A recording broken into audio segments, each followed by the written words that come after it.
오늘 우리는 그가 강성하여 짐이라는 제목으로 함께 말씀을 나누려고 합니다.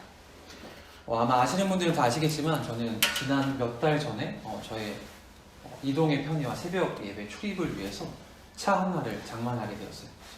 비록 그 차는 조그만 경차이며 또 번호판은 하라는 번호판을 달고 있긴 하지만 저에게는 아주 유용한 차가 되었습니다. 아직은 제가 길을 잘 알지 못하고 좀 운전이 능숙하지 못해서 또 한편으로는 그 휘발유 값을 감당하기가 때로는 부담스러워서 매일 차를 가지고 다니진 않아요. 아마 이 중에 특별하게 우리 현수만 제 차를 2번 탔던 차가 그렇게 크게 불편하지 않았죠? 택시 같다. 네. 서비스가 되게 좋아. 택시 같다고. 네. 그렇게 우리는 새로운 것을 가졌을 때 누구나 마음이 아마 들뜨죠. 저는 차를 가졌지만 그 새 차를 아끼는 마음에 더 잘 이용하지 않는 그런 분이 있거든요. 우리 누구나 그렇게 새로운 것을 마음에 얻게 되었을 때 그 마음은 아마 누구나 이렇게 들떠 있을 겁니다. 새로운 차를 갖게 된 저나 새로운 핸드폰을 가지게 됐을 때 우리 모두는 아마 그것을 상당히 아끼고 애지중지하면서 조금이나 그것에 흠이 나지 않도록, 기스가 나지 않도록 아마 주의를 기울겠죠.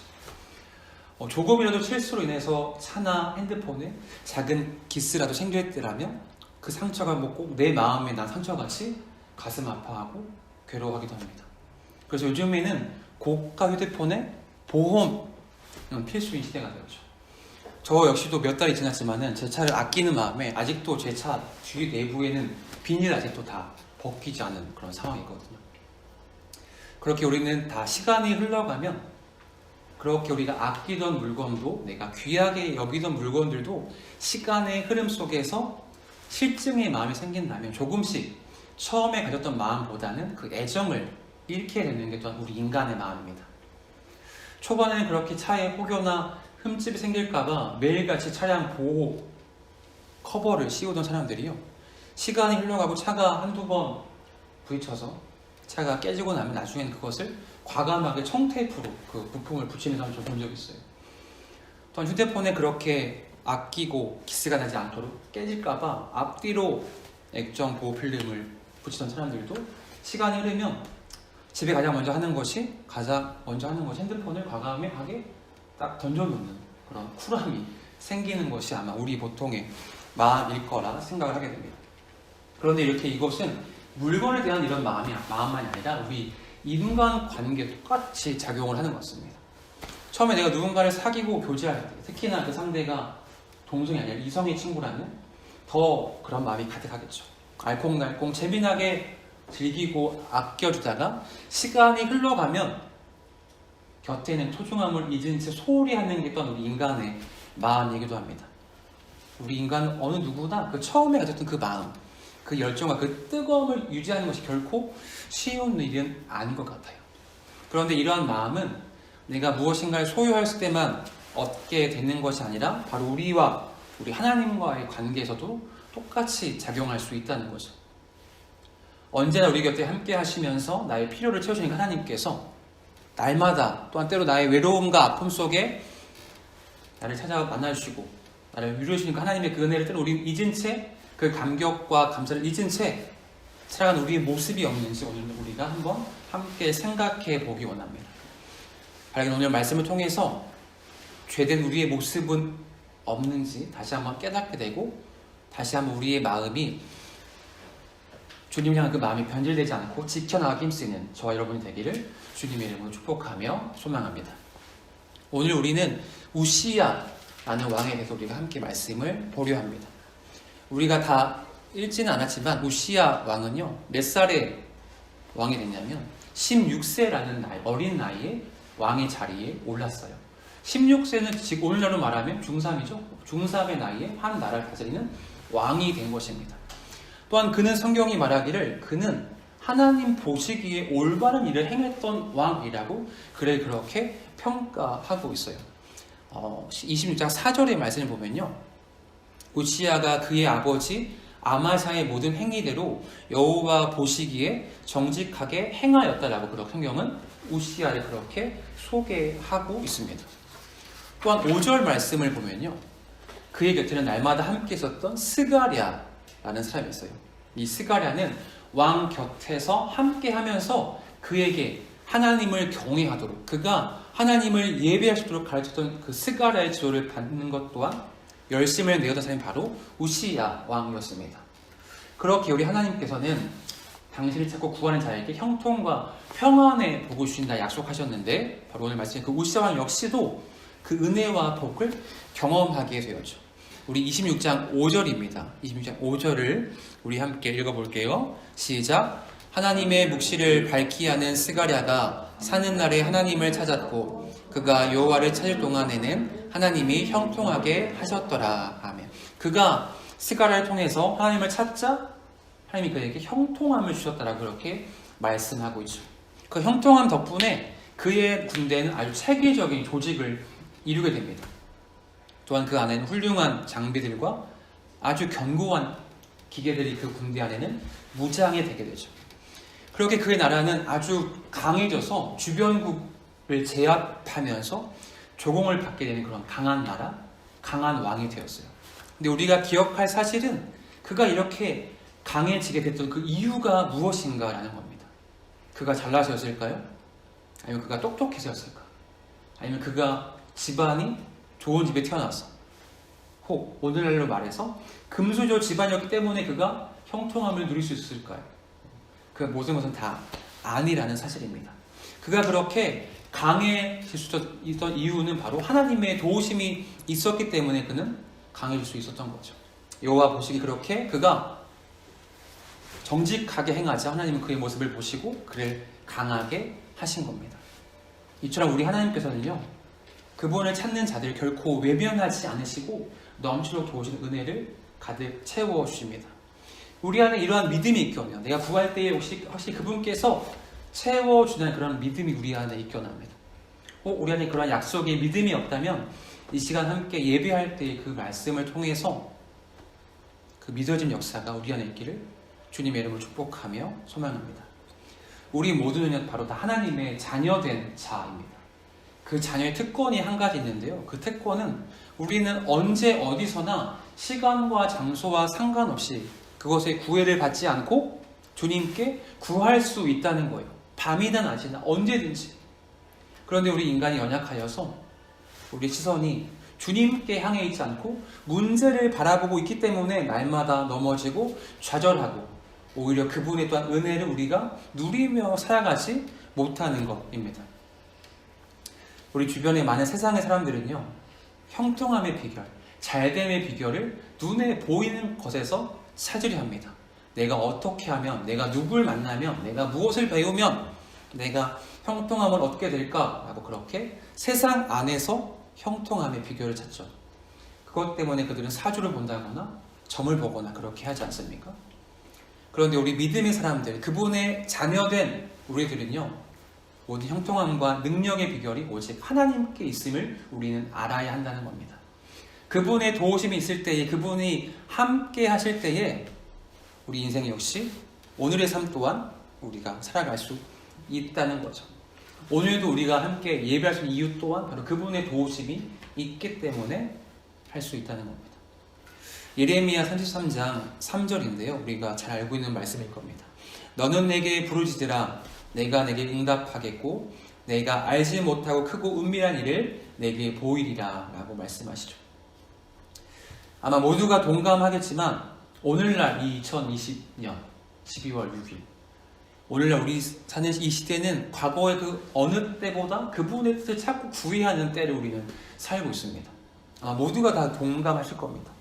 그것을 다 우리가 동의한다면, 우리가 구하는 때인 것을 우리가 동의한다면 그것을 그렇게 우리가 그냥 마음으로만 알고 있을 것이 아니라 더욱더 그분 앞에 엎드려 그분의 뜻을 구하는 저와 여러분이 되기를 주님의 이름으로 축복하며 소망합니다.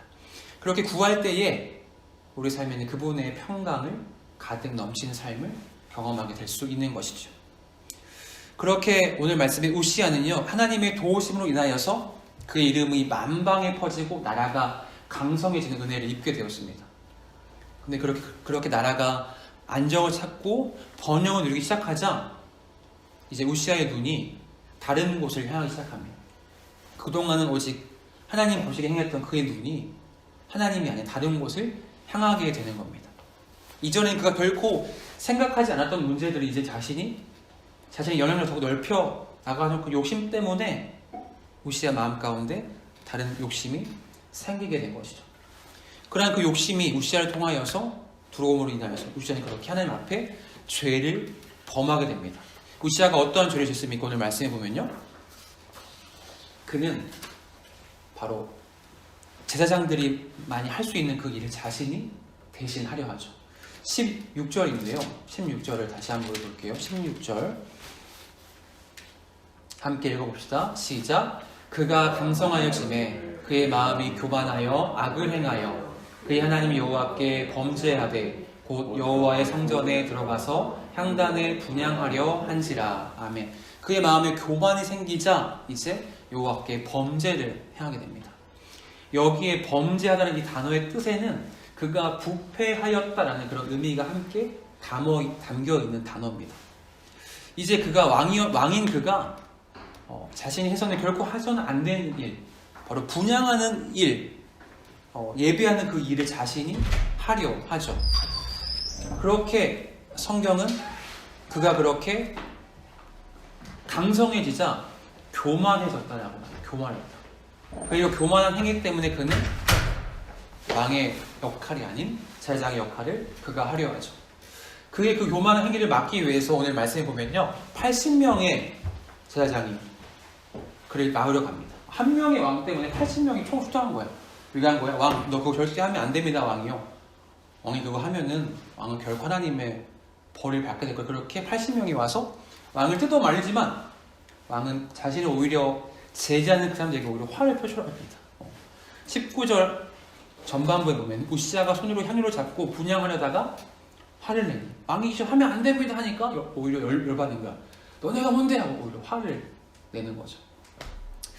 마치 그의 그러한 모습은 앞서 하나님의 도우심을 구했던 그러한 신앙인의 모습이 아니라 이제는 성공에 도취되어서 교만해진 절대 권력자의 모습처럼 그의 모습이 그렇게 변질되어 버린 겁니다. 오늘 말씀에 우시아, 혹시 우시아 이름의 뜻이 뭘까요? 우시아. 오늘 좋은 성경 써있나요? 우시아. 아니면 큐티를 열심히 했다면 우시아 이름의 뜻을 알 텐데요. 뭐입니까? 우시아 이름 뭘까요? 우시아 이름은요, 여호와는 나의 힘이라는 뜻을 지니고 있어요. 근데 그런 우시아는 이제 그 이름 값도 제대로 하지 못한 상황에 이르게 된 겁니다. 그는 그렇게 과거의 은혜를 잊어버렸고 그의 강성함의 그 근원을 하나님이 아니라 자신에게서 있었다라고 그는 그렇게 찾게 되는 거죠. 더 이상 그의 삶은 과거에 하나님 보시기에 좋았던 삶을 사는 것이 아니라 자신이 보기에, 내가 보기에 좋은 대로 행하는 교만을 범하게 됩니다. 그는 마치 앞선 우시아의 모습이 아니라 전혀 다른 사람이 되어진 것이죠. 성경은 그가 교만하여졌다고 말하는데 이 교만이 뭘까요? 사전은 교만에 대해서 이렇게 정의합니다. 잘난치 않은 태도로 겸손함이 없이 건방짐이라고 구원은 그렇게 교만을 정의하는데요. 그런데 사람은 교만에 빠지면 단순히 건방짐만 부리는 게 아니라 더 나아가서 하나님을 부인하게 되고요, 결국 하나님의 능력이 아니라 자신의 헛된 능력을 의지하는 게 되는 것이 바로 사람의 교만입니다. 과거 창세기 1장에 보면은 에덴 동산의 아담과 하와가 하나님이 먹지 말라는 그 선악과를 먹었던 거, 왜 그런 건가요? 자신이 그걸 먹으로 인하여서 하나님만큼 높아지기 위해 했던 걸 교만인 거죠. 또한 창세기 11장에 시날 평지에 많은 무리가 모여서 탑을 쌓습니다. 이 탑 이름은 뭘까요? 바벨탑을 쌓아요. 왜 쌓은 거지? 이 탑을 쌓음으로 인하여서 자신들의 이름을 내고 하나님보다 높아짐을 얻기 위해서 교만함 때문에 그들 또한 그렇게 탑을 쌓게 된 것이죠. 모든 그들의 범죄는 바로 교만에서 비롯된 것입니다. 그렇다면 성경은 교만을 무엇이라 정의할까요? 잠언서 16장을 한번 보죠. 잠언 16장. 잠언 16장입니다. 16장 18절.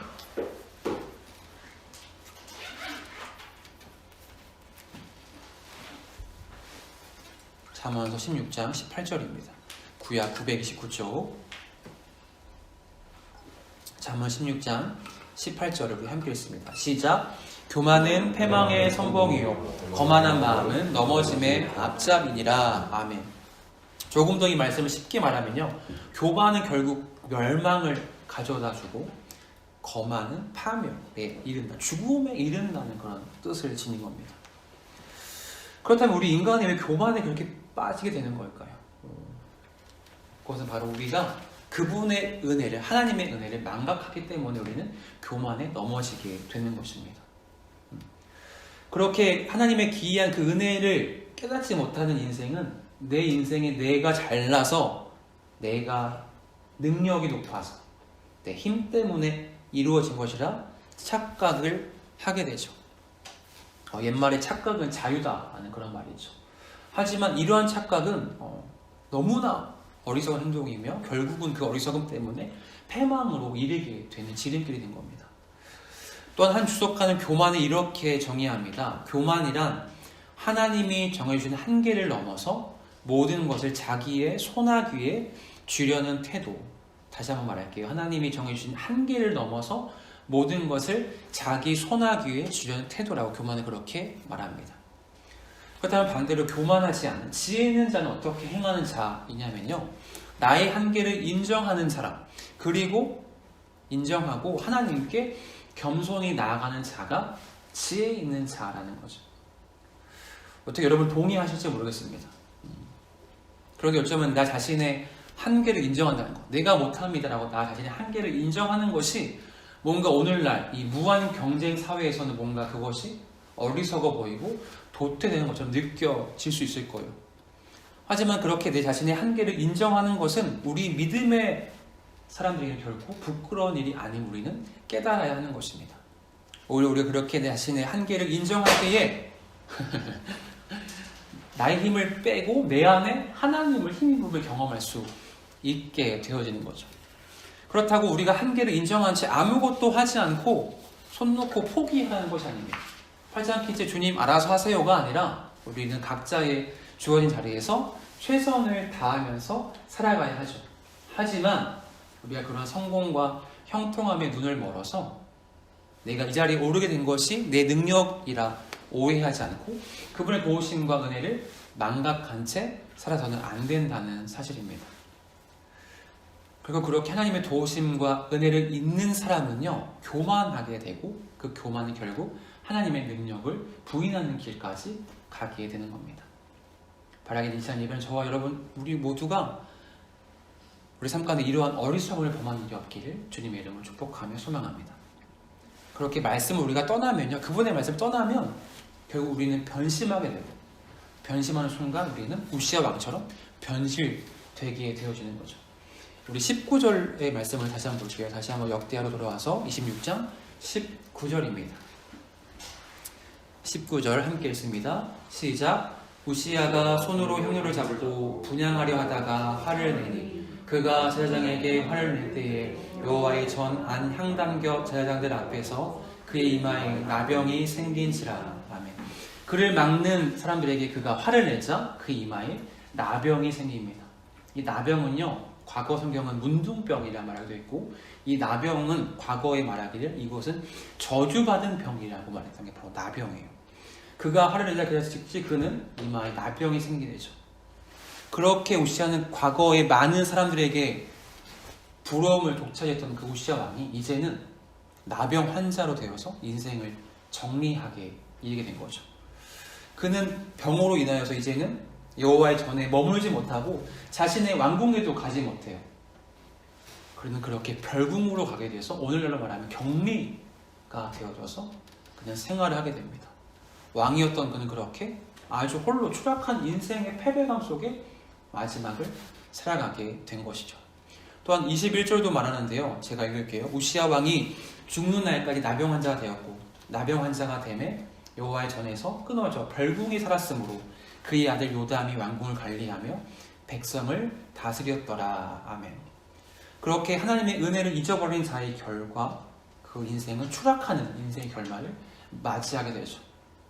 근데 그는 죽어서조차도 왕들이 함께 모이는 오늘날로 말하면 현충원 같은 곳에 그가 장사되지 못하고 그는 나병 환자이기 때문에 죽어서도 그는 그 변두리에 묻히는 추락한 인생의 마무리를 하게 됩니다. 오늘 이 말씀을 우리에게 주는 그런 메시지는요, 이렇게 변심한 자는 결국 변질하게 되고 그 끝은 비참한 결과를 맞이하게 된다는 거죠. 바라기는 우리의 삶이 그 은혜에 대한 난감, 곧 인생의 추락임을 깨닫고 날마다 이제 깨어 나아가는 우리 삶이 되기를 축복하며 소망합니다. 어느덧 벌써 12월에 이르게 됐습니다. 여러분은 하나님을 처음 만났을 때 그 처음에 그 마음들, 아직도 간직한 그 첫사랑을 잊지 않고 살아가고 계십니까? 아니면 뭐 첫사랑까지 가지 않고 올해 2020년 시작과 함께 내가 하나님 앞에 무릎을 함께 세웠던 그런 영적인 목표들은 여전히 12월도 유지한 채 달려가고 계신지, 혹 내가 연초에 어떠한 계획을 세운조차도 까맣게 잊은 채 살아가는 모습이 없는지, 저부터 또 제 모습을 다시 한번 돌아보게 되는 것 같아요. 10년이면 무엇이 변한다? 강산도 변한다는 말이죠. 그렇게 시간이 흐르면요, 세상도 변하고 사람도 변하는 것이 참 맞는 말 같아요. 또한 과거의 TV 광고에서는 그렇게 영원할 줄 알았던 사랑도 변한다 라고 말하기도 합니다. 그런데 우리가 그렇게 모든 것이 변한다 해도 결코 변하지 말아야 할 것이 있다는 사실 우리가 하나 깨닫고 돌아가기 원합니다. 과거 옛말 중에 장맛이 변하면 집안이 망한다는 말을 했어요. 근데 그보다도 더 중요한 것이 우리 안에 있다는 거죠. 그것은 결코 우리가 중요하고 변하지 말아야 할 것은 바로 주님을 향한 우리의 사랑의 마음이라는 사실이죠. 오직 우리 모두는, 저조차도 우리 모두는 죄로 인해 죽을 수밖에 없었던 사람들입니다. 하지만 그분의 은혜와 사랑으로 인해서 우리는 새 사람을 입은 자녀가 된 것이죠. 우리 모두는 사탄의 종이 되어서 죄에 속하였던 우리 모두를 그분의 사랑과 은혜로 말미암아 우리 모두는 하나님 나라의 백성과 하나님의 자녀가 되었다는 사실이죠. 그에 대한 감사와 고백과 그 마음을 결코 우리가 시간이 흘러가도 잊지 않는 저와 여러분 되기를 주님의 이름으로 축복하며 소망합니다. 말씀을 정리할게요. 처음 여러분께 나와서 함께 인사했던 게 벌써 1년이 다 되어가는 시간에 참 이래 된 겁니다. 코로나 때문에 참 느끼는 거지만 연말 갈수록 참 올해는 뭔가 시간이 좀 더 빠르게 흘러간 것 같아요. 그렇게 우리 상황은 과거와는 다르게 무엇이 많이 달라지고 변화됐지만은 그래도 변함없는 것은 바로 그분의 은혜와 사랑은 올해도 한결같이 우리 모두에게 부어졌다 저는 믿고 생각합니다. 그러나 우리의 연약함은 때로 그분의 은혜를 알지 못하고 누리지 못하고 감사하지 못하고 모든 것이 내 능력과 내 힘과 내 노력, 내 업적, 내 성과라고 생각하죠. 그것이 바로 오늘 말씀은 교만이라고 우리에게 말하는 겁니다. 우리는 그렇게 늘 주님 앞에 겸손을 힘써야 하는 자들인데요. 우리 마지막 성경을 한번 찾아보면 잠언 22장을 한번 더 갈게요. 잠언 22장에 겸손을 우리에게 말하면서 무엇을 약속하는지 잠언 22장 4절입니다. 22장 4절, 우리는 그렇게 날마다 겸손을 주님 앞에 힘써야 하는데요. 22장 4절은 무엇을 약속하는지 함께 읽겠습니다. 시작. 겸손과 여호와를 경외함의 보상은 재물과 영광과 생명이니라. 아멘. 이처럼 성경은요, 겸손한 자에게 놀라운 그분의 선물이 있음을 우리에게 약속하고 있습니다. 바라기는 우리 모두가 그렇게 하나님께 우리를 짓누르고 낮추기에 앞서서 먼저 우리가 겸손함으로 나아지길 소망합니다. 오로지 하나님의 도우심을 구하며 은혜를 기억하는 겸손의 마음으로 우리가 매일매일을 살아가기를 소망합니다. 우리가 그렇게 겸손함으로 주님 앞에 나아갈 때에 우리는 결코 세상이 줄 수 없는, 세상에서 맛볼 수 없는 그분의 은혜와 놀라운 사랑을 매일의 삶 가운데 경험하게 되어질 겁니다. 바로 그 은혜가 다가올 한 주간도 또한 마무리된 2012년 12월도 날마다 삶 가운데 부어지기를 주님의 이름으로 축복하며 소망합니다. 시간 함께 찬양하며 우리 기도할게요. 우리 앞서 불렀던 찬양 주만 의지에 함께 시간 찬양하고 기도하겠습니다.